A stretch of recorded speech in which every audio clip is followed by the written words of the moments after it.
Alright everyone, I'm Ryers and welcome back to NieR Replicant. Let's keep going. Alright, so I see two side quests here. One looks like it's a pretty funny hat. Hey, are you the kid who ran away from home? Huh? Oh man, how'd you... Your father's worried sick about you. Why'd you leave anyway? Because he wants me to, like, take up the family business. And I ain't doing it, man. I'm a rebel. Yes, we can see that.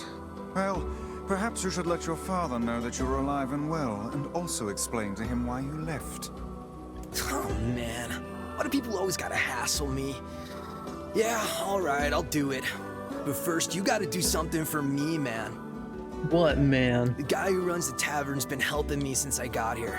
And I want to give him something nice. I was thinking I could, like, cook dinner or something, but I don't have any ingredients or whatever, so, yeah. If it'll get you back home to your father sooner, then fine, I'll help. What do you need? This guy, man, he don't eat nothing but fish all the time, every day. Fish, fish, fish. So I was thinking he might, like, want to try eating meat or whatever, you know, for a change. So, could you get me, like, 5 pieces of mutton and 3 pieces of goat meat? I can find the pans and spoons and stuff, so just bring the meat to his place whenever, man. Sure, man. Totally, man. Alright. Well, You seem to be in good spirits. Oh, I am. My new flower shop is already far more successful than I ever dreamed. Really? Well, great. I was in trouble before, but I think I've got a good foundation here. In fact, I want to ask my girlfriend in the area to come live with me here. It's the least I can do after all I put her through. The only problem is I don't really have time to go all the way over there. So I was thinking of sending a letter instead. Yeah, sure.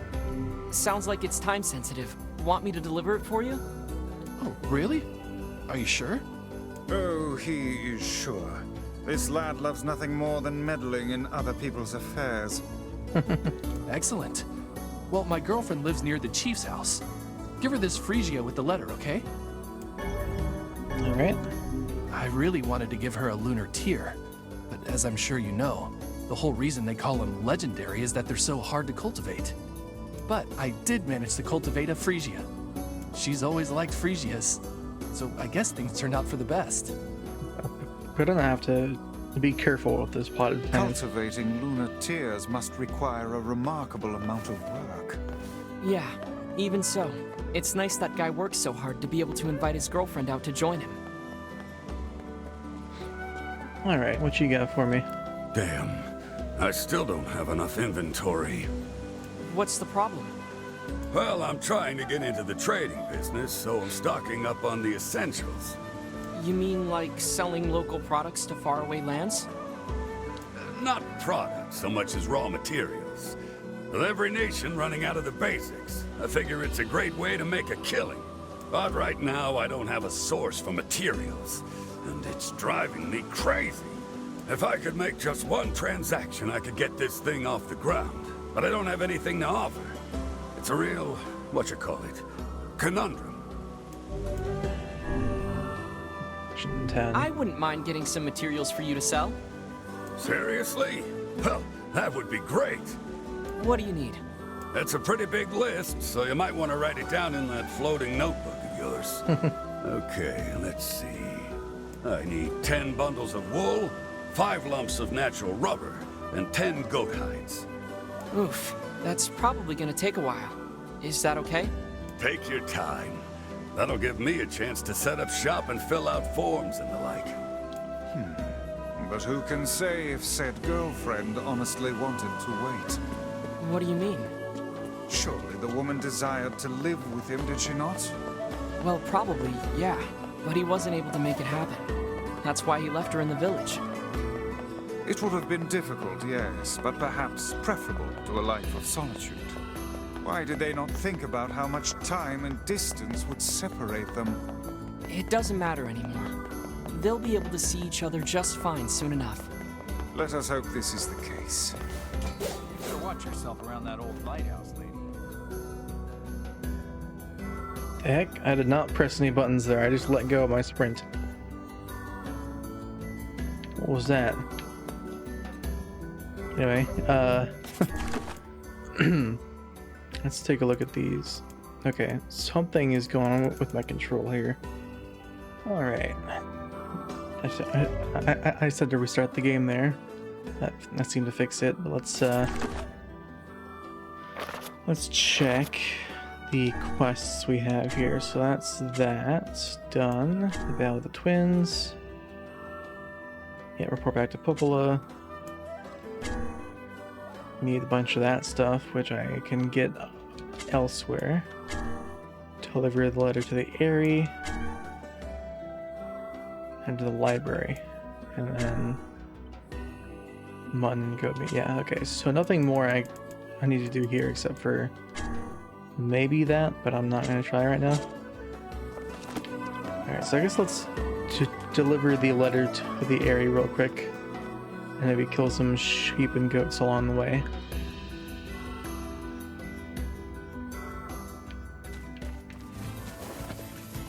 So I will see you when something happens. Alright, I forgot the village was in between here and the Aerie, so I might as well stop here and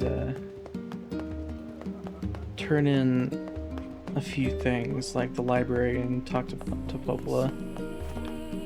What do you have for me? Which job should I give you first? Tango message apology from a fool? Come back whenever. I'll look at those later, I suppose, after I do some of these. Okay, let's head to the library and talk to Popola here. Alright. Nothing on the bottom floor.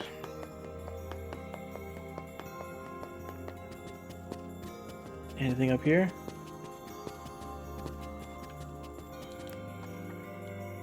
Popola asked me to organize the books, but I had no idea there were so many. I never should have taken this job. Okay, nothing here. Okay, that's the main objective, yeah. Something here. Let's go talk to Popola, I suppose.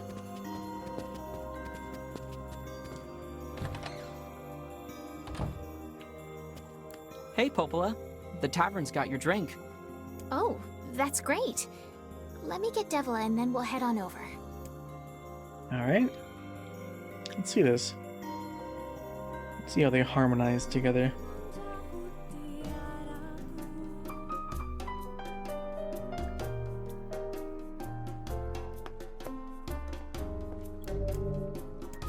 No. Okay.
It's nice. Let's see if we have more for just loops from there.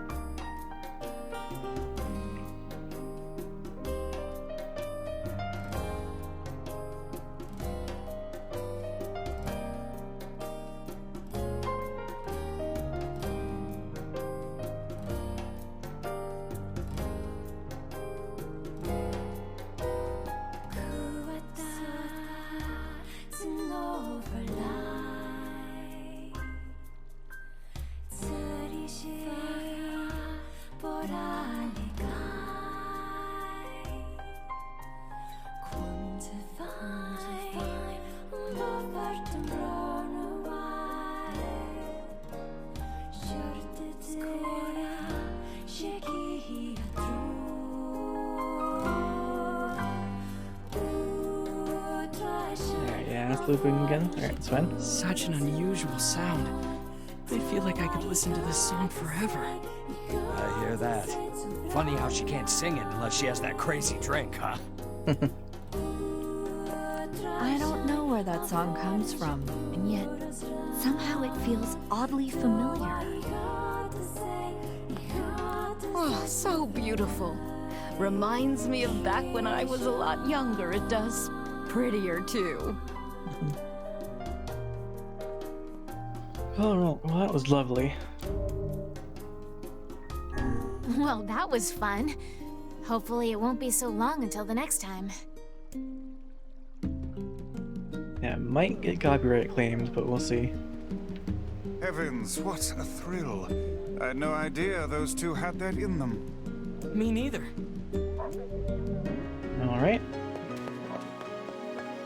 I guess the reward for that is just hearing them sing, which is fine. That's a nice reward. Alright, let's head back to the library again to see if Popola can help with the book, the recipe book.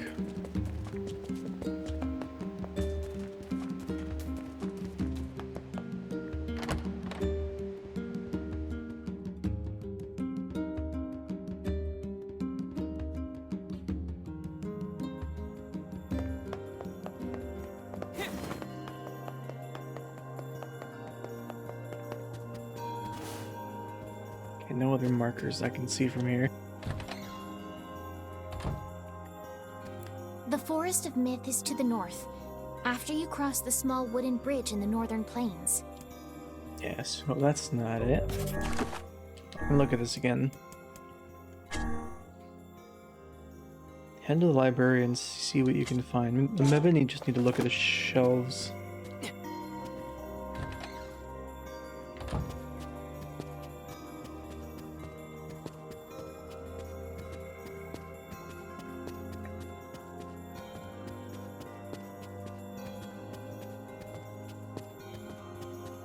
Doesn't seem to be up here.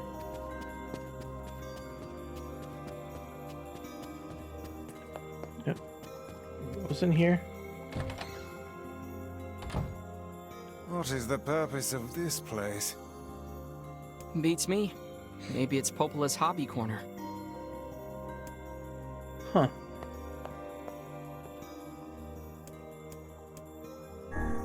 What's that? It resembles the shade we saw in the Lost Shrine.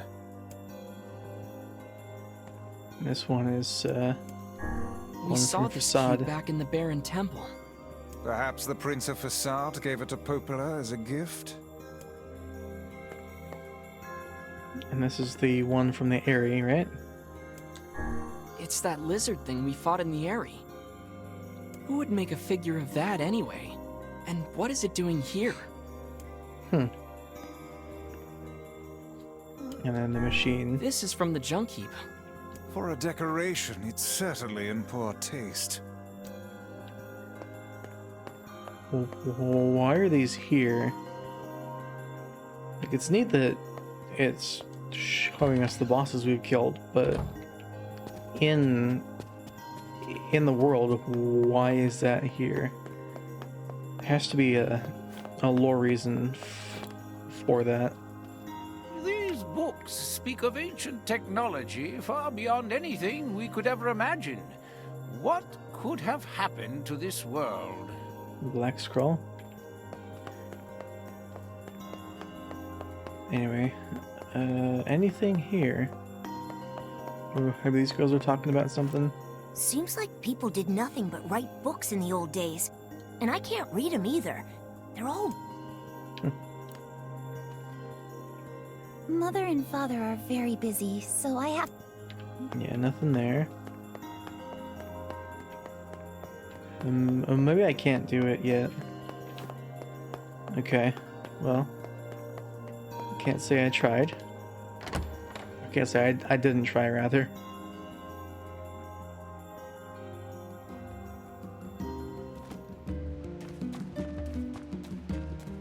So I guess we head to the area then.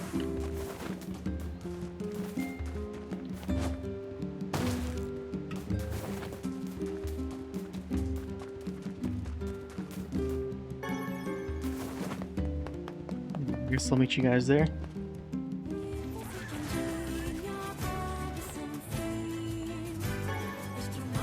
Looks like we've got everything the runaway kid asked for. Let's go make the delivery. Alright, that's good.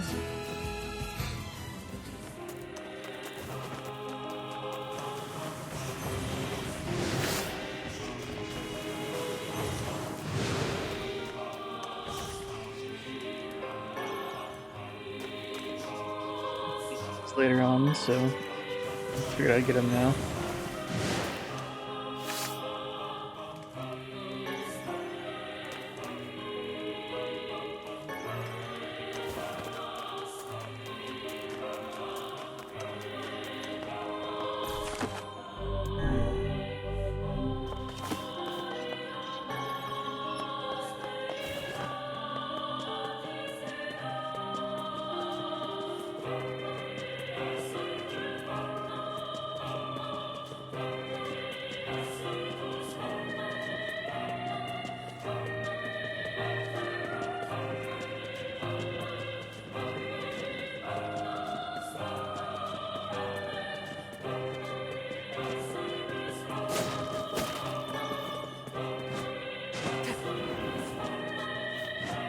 If only we possessed half the courage that Kaine has shown.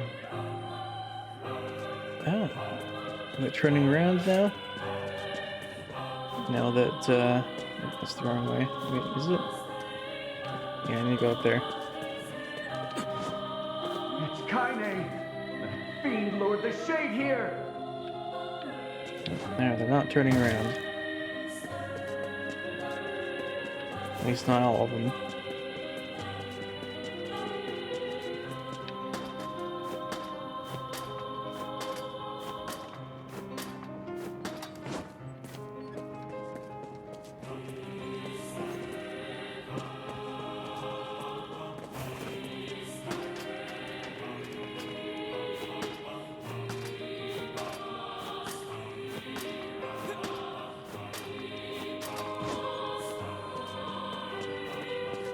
It's over. It's all over. That poor girl. I saved the village.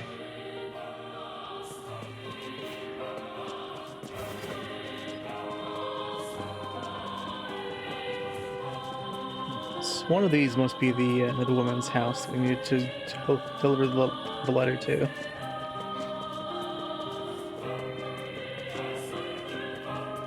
Kaine's a good person, once you get through all the weirdness.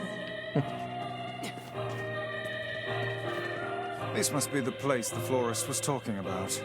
You think she stepped out? Perhaps she moved. It doesn't look like this house has been occupied for some time. Well, no point hanging around. We'd better go back to town. Shame she wasn't there. Indeed. Yes, you were right, Vice. They should have stuck together. I find it difficult to determine who is right at this point. In any case, we had best return to him. It's not a good sign.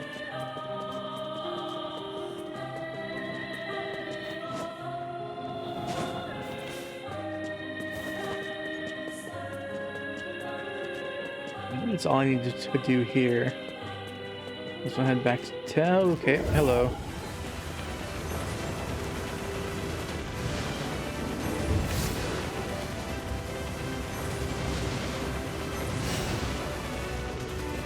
I've dealt with you before. You're a lot easier this time, for some reason.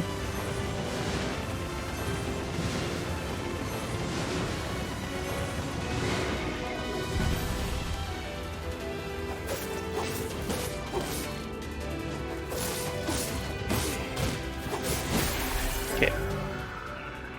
Oh. The shade had a flower? Yeah. This is a freesia, the same flower we were delivering to the woman. Uh-oh. Maybe his girlfriend was attacked by a shade. Maybe that is his girlfriend.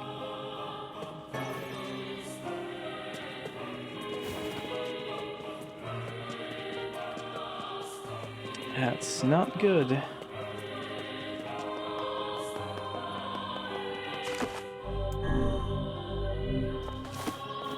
So we'll head back. Yeah, we also have to talk to Yona because she was going to make a stew for us. Let me turn that in real quick.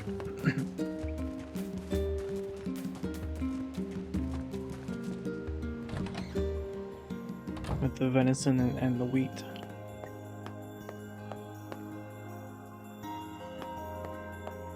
Hey, Yona, I got your ingredients. Yay! Okay, hold on. I'm gonna get started right now. Yona, wait.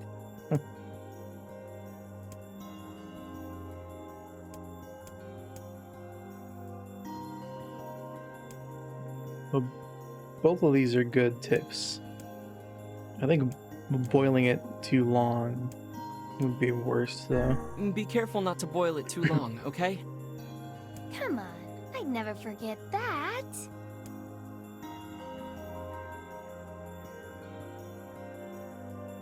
I recognize most of the ingredients, but the chunks of meat are so big I don't think they cooked through. Eat up, okay? Sure, Yona. It looks, great. Come tomorrow, Yona's not gonna be the only one here who's sick. As far as I know, venison shouldn't be too bad if it's not cooked all the way through, but... Say, next time you go out, could you pick something up for me? Sure. Sure, Yona. What do you need? A melon. That's it? A melon? You got it. I don't already have that, do I? The melon. No. Okay. Well, I gotta pick up a melon back in Seafront when I go there next.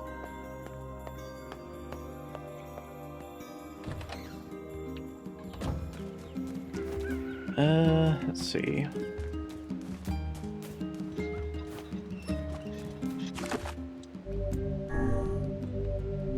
But for now, I'm gonna check my quests here. Okay, interesting materials. It's the melon. This was in Seafront again, yeah. Head to the library and see what you can find. I guess yeah, I can't do that yet. And then that is back at Seafront as well. Okay. Well, it's been long enough. I feel like I should go to the Forest of Myth now. Also, we suck doing side quests for hours on end. So yeah, let's head to the forest up here. Alright. Now what is going on with these people here?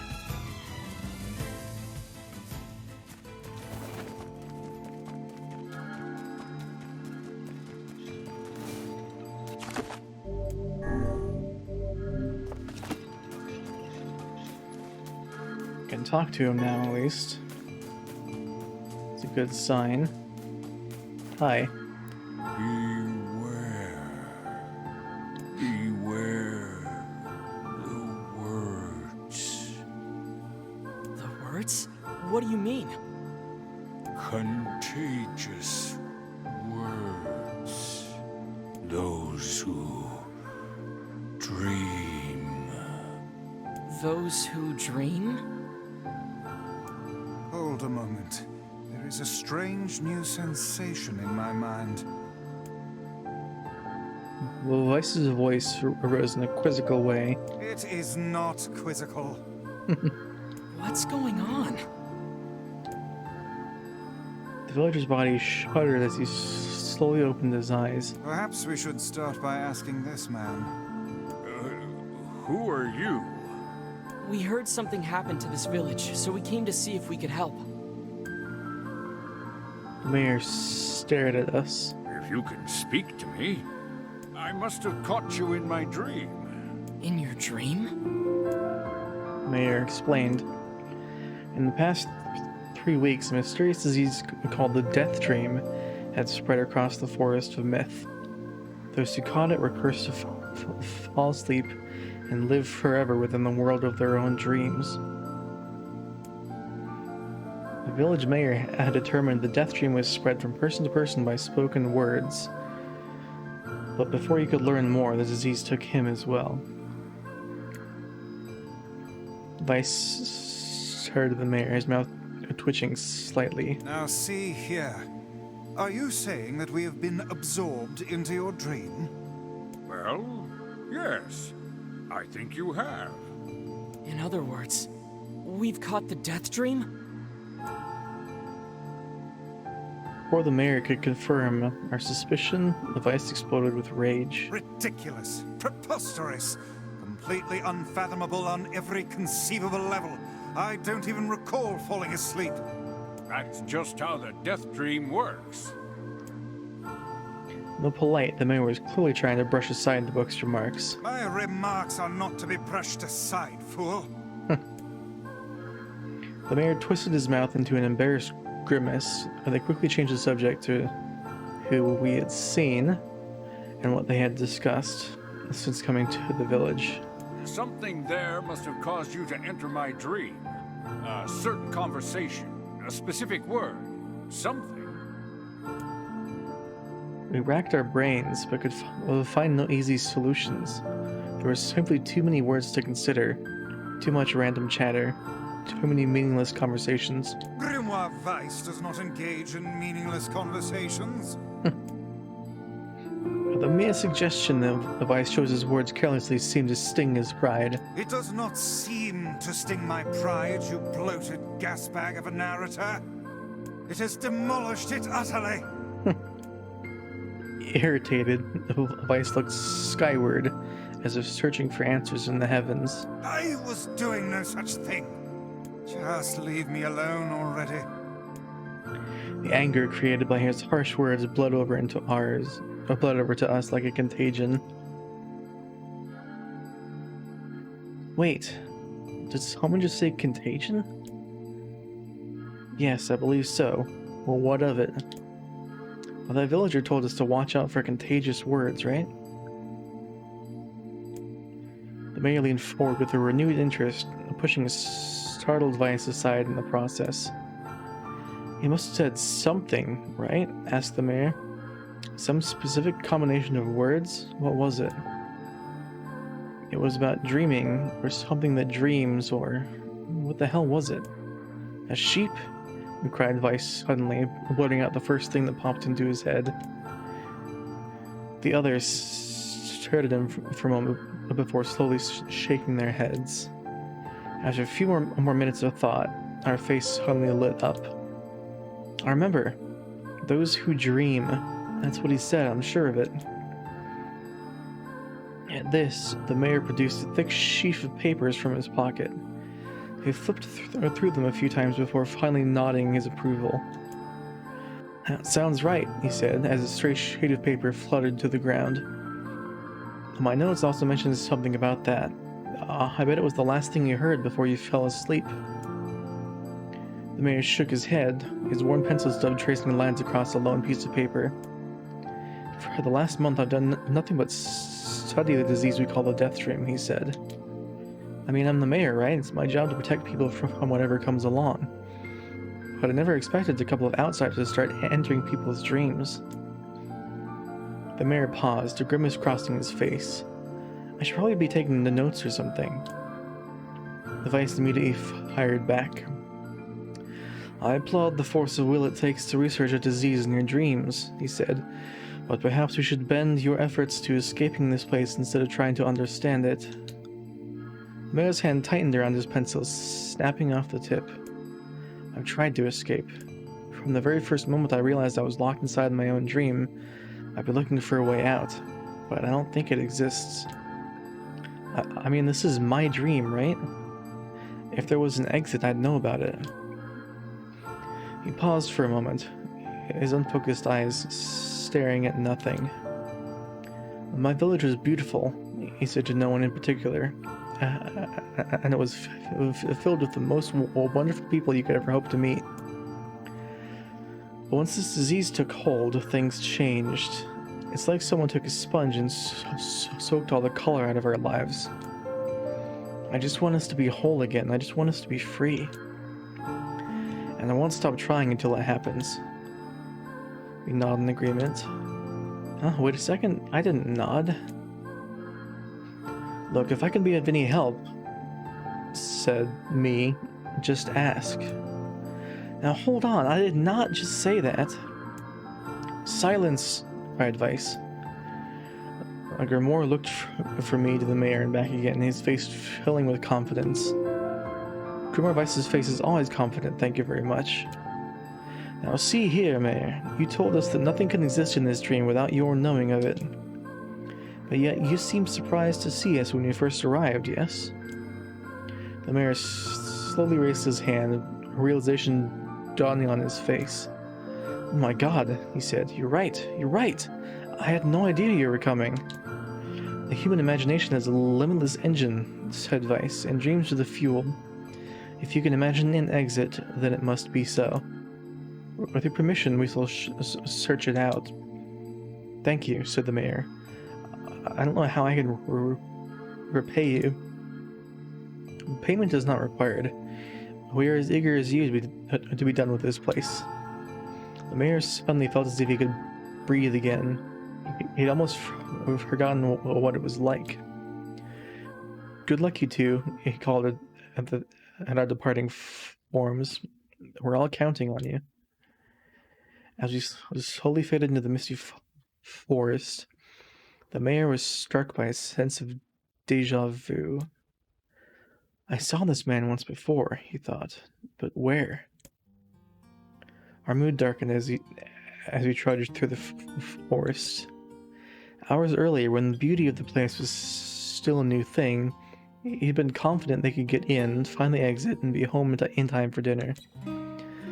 But the deeper they went, the more the forest closed in around him. The mist made it difficult to see more than a foot in any direction, and moss-covered rocks seemed determined to twist his ankle. More than once he'd been forced to steady himself on the rough bark of a tree, and his hands now left small trails of blood on everything he touched. Additionally, the Vice was proving to be a spectacularly poor traveling companion. Unhindered by either terrain or physical effort, he spent most of his time urging us to pick up the pace and grumbling about our slow progress.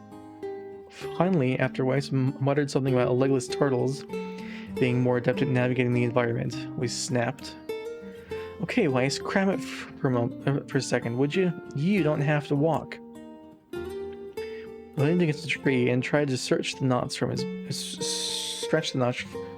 back. How can this stupid forest be so big? At the moment the words tumbled from his mouth, a cacophony of insects sprang to life. Every imaginable form of buzz, click, and hiss roared out at a volume that rattled his teeth. We slapped our hands over our ears and screamed to be heard. Vice, what's going on? We could see Vice's mouth moving, but he might as well have been shouting it in a tornado. The insects screamed, the forest howled. And then, just as our ears seemed ready to tear from my head and go running for cover, the sound diminished. Hesitantly, I removed the hand from our left ear and listened to the creatures of the woods. Zree, zree, zree, shak, shak, chik, chiki, chuk, chi, woo, woo, wooma, shik, shik, shik, shik, shik, shik, shik, seek. As the insect's symphony dimmed another decibel, I began to detect patterns in the sound. This isn't random, we thought. It's not just white noise, it's something else. The insects weren't just calling out. They were asking a question. 1 with it is lacking. 2 with it is ideal. 3 with it is dangerous. What is it? By my pages, is this a riddle? I guess so. I mean, it feels sort of forced. But maybe it's the key to getting out of this place. And I leave it to you to answer. 1 with it is lacking. 2 with it is ideal. 3 with it is dangerous. What is it?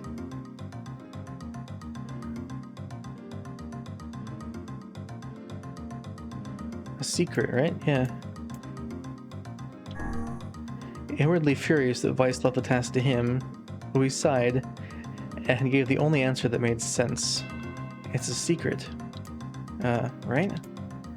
The sound of the insects stopped as suddenly as it began. The forest undergrowth parted before us like a rippling wave, opening a new path. These forest arthropods are making a road for us, said Vice with glee. Pleased at passing the test, we moved on with new intensity. The path offered our body relief from the undergrowth, but gave even greater cheer to our mind. As long as they were on the path, their journey had a purpose. I guess the forest has accepted us, huh? Vice spun around to face his companion. Do not mistake the will of this forest for some happy pet you can suddenly befriend. We have no idea where this path leads. As Vice finished speaking, the pair turned a corner and found themselves facing a clear forest spring. Smiling, I picked up a small rock and sent it skipping across the surface of the water. Good heavens, said Vice. The surprise was understandable. Each time the rock struck the surface of the water, a musical note rang out. When the rock finally stopped moving and sank to the bottom of the spring, the ripples it left behind came together to form words. I entered through the window, but break no glass. When night falls, I vanish. What am I? Sunlight? Absurdly easy, barked Weiss. Now answer it. We grit our teeth and tried not to reach out and strangle his companion. He's right after all, this one is pretty easy. I enter through the window, but break no glass. When night falls, I vanish. What am I? Sunlight. Sunlight! A plume of water suddenly burst from the spring. Sunlight filtered through the trees and reflected off the plume, creating a shimmering rainbow that spanned the entire horizon. In all my years, said Vice softly, I have never seen such a sight. Perhaps I have misunderstood the intentions of this place. Hey, look! Awaking Weiss from his daze. There's a house or something over there. When glancing in the direction of his friend's extended hand, Weiss saw a small cottage nestled among the trees. That's weird, isn't it, Weiss? I mean, who built a house all the way out here? I walked over and pounded on the door. After a minute of solid banging, the door cracked open and a small man peered out. His body was cloaked from neck to toe in a large black cape, while his face was obscured by mist. I began, but before he could get any further, the cloaked man held a hand up and began speaking. I have 4 legs in the morning, and 2 at noon, but end the night with 3. What am I? I tried to ask the cloaked man who he was and what he was doing there, but he simply repeated the question. If you wish to engage with this man in conversation, it seems you must answer his riddle. Yeah, I suppose. At least it's an easy one. I have 4 legs in the morning and 2 at noon, but end the night with 3. What am I? 4 legs in the morning, 2 at noon, and a night with 3.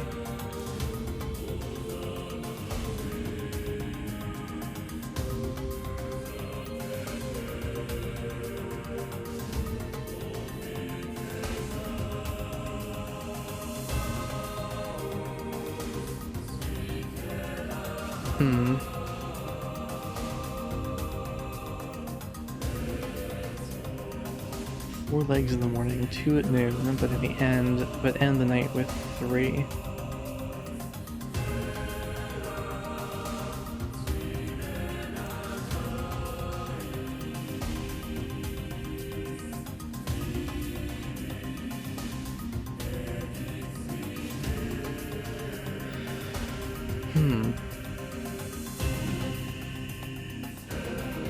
I have no idea. I'm just gonna say a man.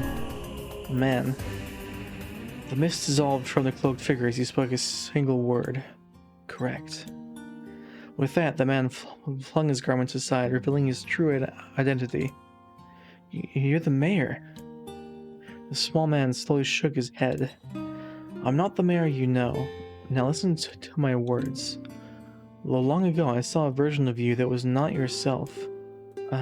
Sorry? What's that mean? It will make sense in time.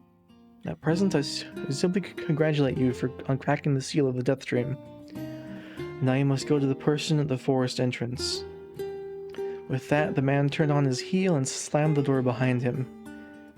As we watched, mist seeped up from the ground and enveloped the cottage, erasing it from his existence.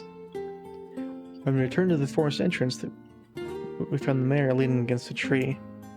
As soon as we caught sight of the duo, he sprang to his feet and scrambled over to them. "Good gravy!" he cried. "You made it! You actually made it back!" His left hand grasped ours and pumped it so fiercely it threatened to dislodge from the socket, while his right seized Vice by the cover and swung him through the air. "God, by the heavens, stop shaking me, fool! We have not even told you if you were successful or not." The mayor smiled broadly and shook his head. "I'm just happy you're alive. I didn't think I'd ever see you again." We withdrew ourselves from the mayor's eager handshake with a slight smile. We broke the Death Dream's seal. At least, I think we did. The mayor's face beamed as we filled him in on the details. When the tale was done, 3 of them laid down on the forest ground and fell asleep. We cocked our head. "Okay, hang on a second. This is crazy. Why would you just lay down and go to sleep?" "Cease your endless prattle and go to sleep, fool. Fighting against the rules of this place is futility itself." Arias and the Mailer obediently reclined atop the grassy earth. "Have you forgotten?" continued Vice. "It is words that control the Death Dream, words that allow us to move from place to place. No matter how unnatural they seem, the words are absolute. Therefore, if the words tell us to sleep, then sleep we shall. And once we do, the story will continue." With that, the trio found their eyes growing heavy, their breaths slowing. "This is the first time," began the mayor. "The first time I have felt tired since I was imprisoned here." His words were cut off by a loud, long yawn, and he remembered nothing more. They might have slept for an hour or a year. When they awoke, things had slightly more real quality to them. The mist felt thicker, the leaves greener. It was clear they had awakened from their dream. I shook the mayor's shoulder gently. "Good news. I think we made it." "Oh wow," said the mayor in an odd voice. "We did it. I'm back." He blinked once and then again, as if not quite believing the sight before him. "You'd have no idea how much this means. The Death Dream was spreading through our village and I wanted to... Well, I thought I could figure out how to stop it, but I guess that wasn't the case. I must have caught the disease and become trapped in my own dream." The mayor started to stand and collapsed back to the earth. He started his legs as if trying to remember how they worked, then glanced at us and shrugged. Without a word, the young man reached down and pulled the mayor to his feet. "Well, real life may take some getting used to," sighed the mayor, as a wry smile crossed his lips. "You shall relearn in short order, I'm sure," said Vice. "For now, you should return to your home and rest." "No," said the mayor, swaying on unsteady feet. "No, I can't. Some of the villagers are still trapped in the Death Dream. I have to save them." The mayor slowly made his way to the divine tree in the center of the village, then bowed his head and prayed silently. "This is a holy tree," he explained when the prayer was finished. "It's the guardian of our village's history and memories. Superstition will only make our mission harder," muttered Weiss. "We should not put our faith in the gods." The mayor shook his head. "Not the gods, the words. A legend says that our tree is home to a powerful magic known as sealed verse. It could not contain a surprise. It seems a goal has been found in the most unexpected of places." "I say," muttered Weiss. This is certainly a stroke of luck. As the three of them said their goodbyes, we mentioned the strange man who had given them the third riddle and the mysterious words he had left them with. I once saw a version of you that was not yourself, muttered the mayor. What in the world does that mean? Lost in thought, he stared into space for a long moment. You know, he said softly, this is going to sound odd, but I had a feeling I'd seen you before too. We tried to keep a straight face and failed, but the mayor didn't seem to notice. Deja vu, right? Anyway, I figure it's just some kind of illusion created by the death dream. It probably doesn't mean anything. I gave the mayor a nod and a smile, but inwardly his thoughts were racing. There's something wrong about the mayor and his words. What exactly is going on here? That riddle would prove to be the most difficult one of all. Oh, thank you so much. Now I can finally return to a normal life. This is one of the most bizarre diseases I have ever encountered. I know. That's why we have to help the other villagers, no matter what. Dark executions, sealed verse. So, summon magical spikes from the ground to impale enemies. Okay, that's one we've seen at the intro. For a sealed verse, that didn't take much effort. Yes, all a touch too easy if you ask me. It's almost as if someone was guiding us to this village. Don't overthink advice. Now I can finally return. This is one of them. I know. Okay. There's more people here. Can we actually talk to them? This person must be dreaming too. It would appear that way, yes.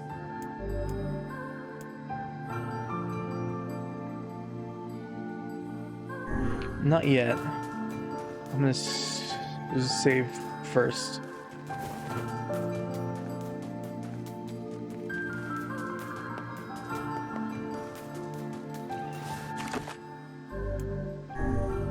And I'm going to leave this episode here. Thank you for watching, and I'll see you guys next time. Take care.